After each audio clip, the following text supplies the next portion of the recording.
had. A lot of women grow today to have the education, to have the degree, to have the job, but they are still miserable. A lot of them have absolutely no idea how to attract or keep a good man.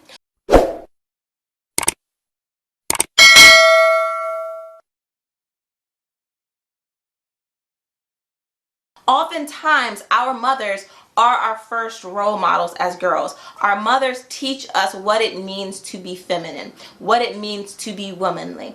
And a lot of times our mothers are not feminine because unfortunately in our communities, a lot of mothers are single mothers that are doing things on their own, so they tend to be a little bit more on the masculine side. And no, a lot of us don't want to say anything negative about our mothers. We don't want to make it seem like our mothers didn't do the best that they could with what they knew and with what they had. But I'll say it for you. A lot of us have horrible representation of what a feminine woman is.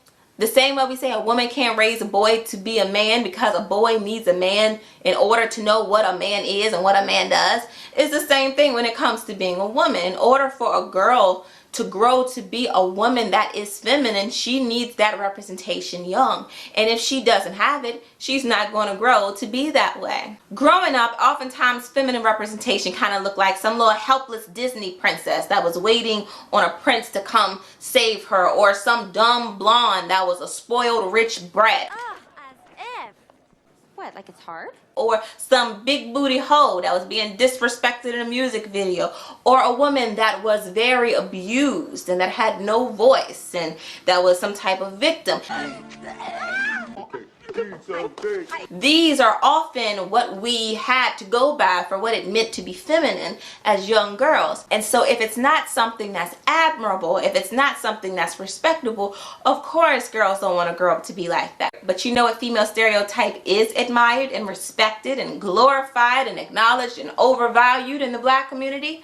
The strong, independent black woman, especially the single mother that don't need no man. We take Father's Day and give it to single mothers. We take Mother's Day and we say Happy Mother's Day to all the mothers, especially the single mothers. You know, now I think people go about it the wrong way by bashing single mothers. It is something that is tough and it is something that should be respected. However, I do think that it is over glorified in the community so much that we don't want to be honest about that lifestyle.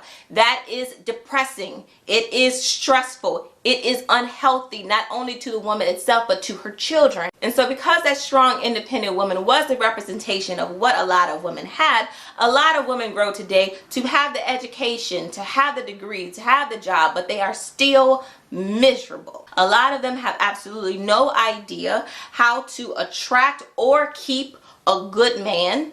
A lot of them are labeled as angry black women because they do not know how to express themselves without being disrespectful or condescending. They don't know how to get their point across in a feminine, nurturing way because they did not have a feminine representation.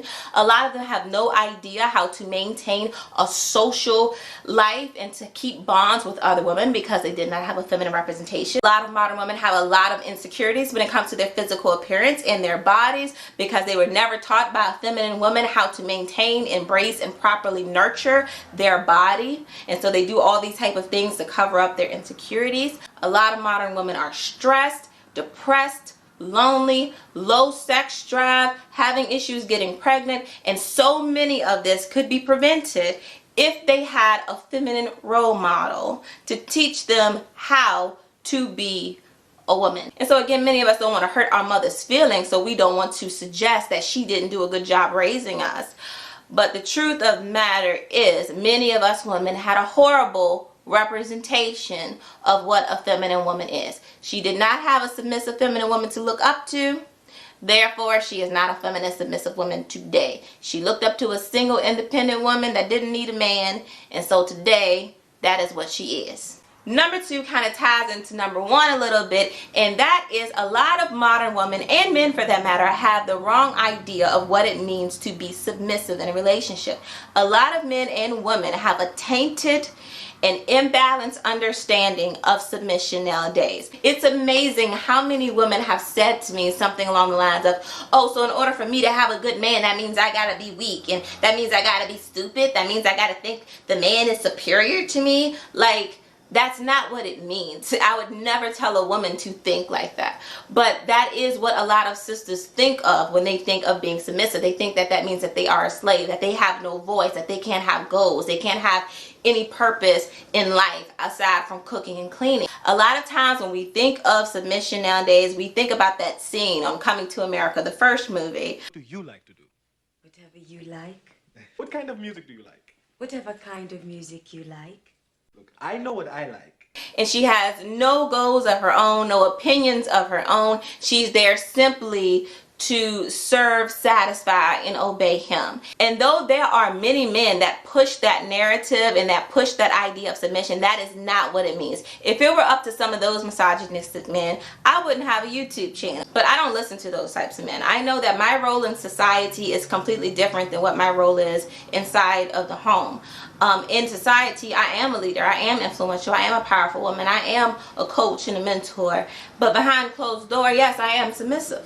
Yes, I cook. Yes, I clean. Yes, I give massages. I do all of that. And it is possible to do both, but a lot of women have issues finding that balance because their definition of what it means to be submissive is imbalanced. So that's that one. Being submissive in a relationship does not mean that you are weak. That does not mean you are inferior. That does not mean you are a slave. That does not mean anybody is controlling every aspect of your life. That does not mean you can't have goals. That does not mean you can't have purpose outside of being barefoot and pregnant in the kitchen 24/7. That does not mean any of that. But because that is what a lot of women assume when they think of submission, it kind of keeps them from going down that route. Number 3, you have to come with more than just your male parts. Okay, it's about your mentality as a man. It's about your masculine traits. It is about your morals. It is about how you treat her. It is about your ability to lead. It is about your decision-making skills. If you are in a relationship with a woman, and this is going to hurt some feelings, but if you are in a relationship with a woman and you need her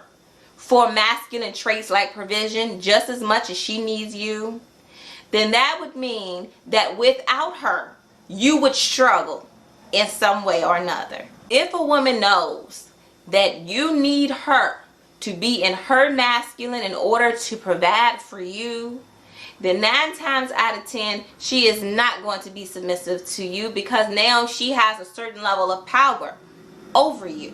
A woman is more likely to be submissive to a man that is a provider than she is with a man that she has to go 50-50 on everything with. She's more likely to be submissive to an established man, a man that can provide security and stability.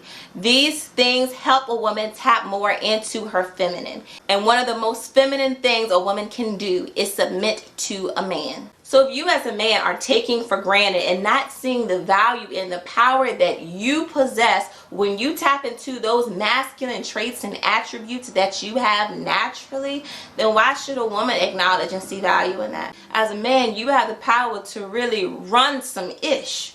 You know what I mean? And women will have no choice but to submit to a man like that. But a lot of you rely solely on the fact, well, I'm a man. So what? What are you doing with that? What are you doing with these masculine traits? Number 4, she is strongly influenced by feminism.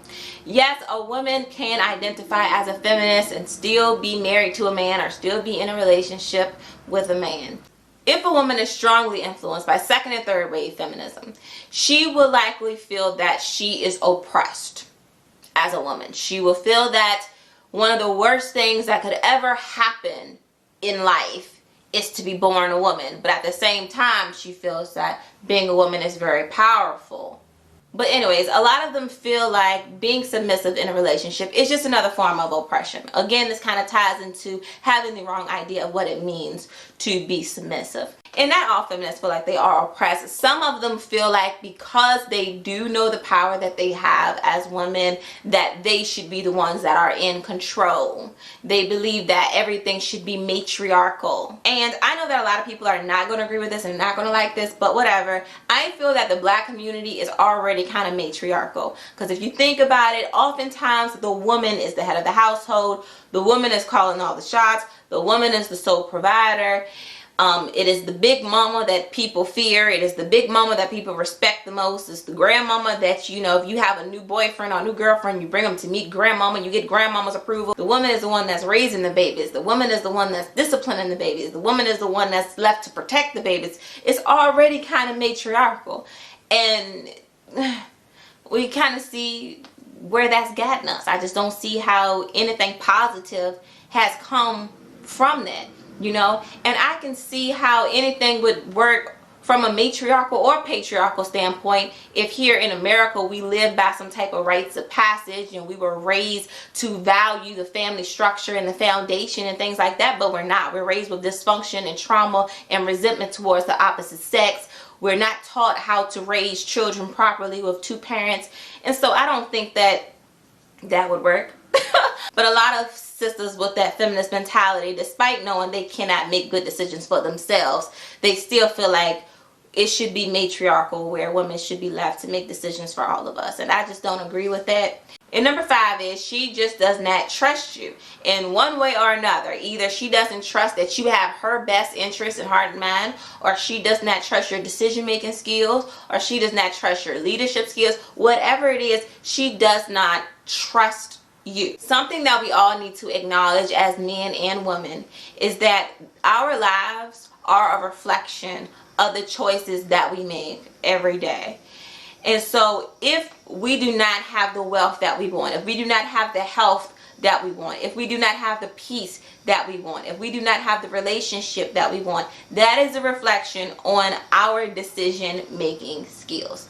And so if she can clearly see by looking at your life that you do not make good decisions, then 9 times out of 10, she's not going to submit to you. As far as her not trusting you to be a good leader, if you're the type of brother that does not have a backbone, you're a yes man to her and everybody else, you're very agreeable to any and everything, you don't stand up for what you feel is right because you don't want to hurt people's feelings, or you just don't want to be seen as the bad guy or whatever, you know, if you are the type of man that takes initiative, if you're not that type of guy, then you're not a good leader. You know what I mean? And so 9 times out of 10, a woman will not submit to a man that's like that. And lastly, like I said, if she feels like you don't have her best interest at heart and mind, then she's not going to submit to you. Meaning, if you have done something that makes her question your loyalty to her, to makes her question whether or not you genuinely care about her well-being,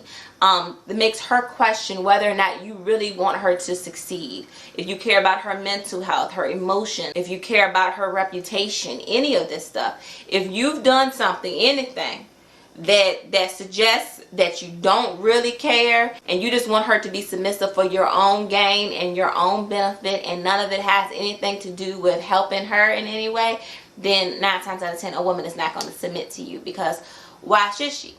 You know, that doesn't make any sense. If she feels like she's going to be giving her all into being there for you and cooperating with you and listening to you and following your lead, and at the end of the day she doesn't get any benefit out of it, you're not leading her in a good direction, you're just doing things to help yourself, then no, that's not something that a woman should submit to. Number 6, you're not really her first choice. She's just with you because she does not want to be single. I've learned through mentoring and coaching a lot of modern day women that many women, once they have an idea and a better understanding of what it really means to submit in a relationship, they don't have an issue with being submissive. They have an issue with attracting men that they feel are worthy of submission.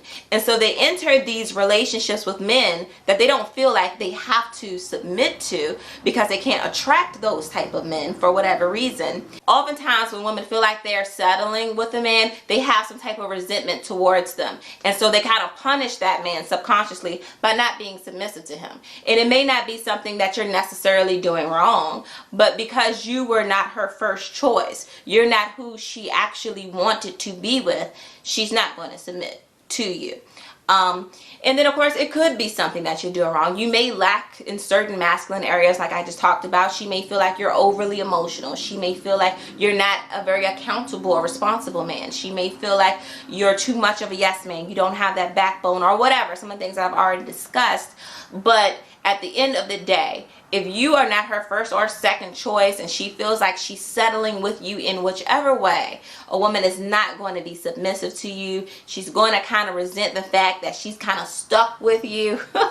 But she wants to have that family. She wants to have that relationship. She wants to have that partner, that companion. She doesn't want to be alone. And so she's with you just because of those reasons. But you're not who she really wanted to be with. And so I know that one was hard to hear. That's why I saved that one for last. But yeah, so that's it. Hopefully some of the things I said in this video will resonate with you and you are able to apply some of this to your situation and come up with a solution with your partner. And that's it. Peace and much love.